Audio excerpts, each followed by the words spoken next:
حد كبير في السن يبقى ده اختيارك. شاليه صف اول على البحر، غرفه وصاله زي ما حضراتكم شايفين.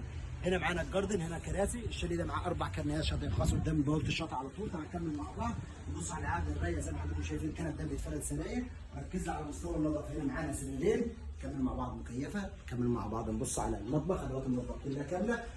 اخر حاجه معانا الحمام. الشاليه ده معانا بطول الحاج. كان معاكم خميس من شباب المعموره الشاطئ. ما تنسوش تتابعونا كمان الصفحه. مع السلامه.